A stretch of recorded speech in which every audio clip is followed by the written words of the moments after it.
হুসাইন একবার বিশ্বনবীরে প্রশ্ন করলেন, নানা মানিল আমজাদ ইলাল্লাহ, বলেন তো নানা আল্লাহর কাছে কে বেশি দামি, আপনি নাকি আমি? বিশ্বনবী বললেন, হুসাইন আনাল আমজাদ, আমি বেশি দামি। হুসাইন বলল, নানা জি আমি মানি না, আমি মানি না নানা। কেমন করে আপনি আমার চাইতে বেশি দামি হন?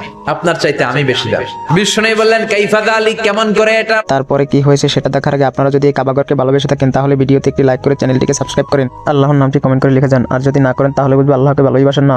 হুসাইন বলল, নানা জি তাহলে বলেন তো আপনার আব্বার নাম কি?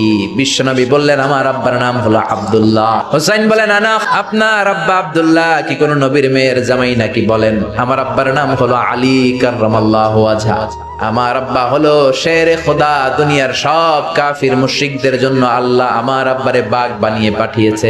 বিষ্ণু বললেন, তাই তো। আবার হুসাইন প্রশ্ন করলেন, নানা বলেন তো আপনার আম্মার নাম কি? বিষ্ণু বললেন, আমার মায়ের নাম আমিনা। হুসাইন বলল, নানা জি জান্নাতে সর্বপ্রথম যেই মহিলাটা ঢুকবেন ওই মহিলাটা হলো আমার আম্মা জান ফাতিমা। বিশ্বনবী কোনো কথা বলেন না। হুসাইন আবার প্রশ্ন করলেন, নানা বলেন তো আপনার নানার নাম কি? বিশ্বনবী বললেন, আমার নানার নাম হলো ওয়াহাব ইবনে আব্দে মানাফ। হুসাইন বলে, নানা আপনার নানা ওয়াহাব রে কে চিনে? আর আমার নানারে চিনে না এমন কোন মানুষ পৃথিবীতে নাই। এই হলো আমার নানা। এবার বলেন কে দামি?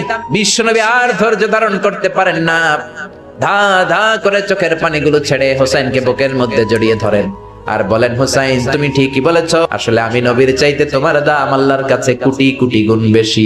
সুবহানাল্লাহ।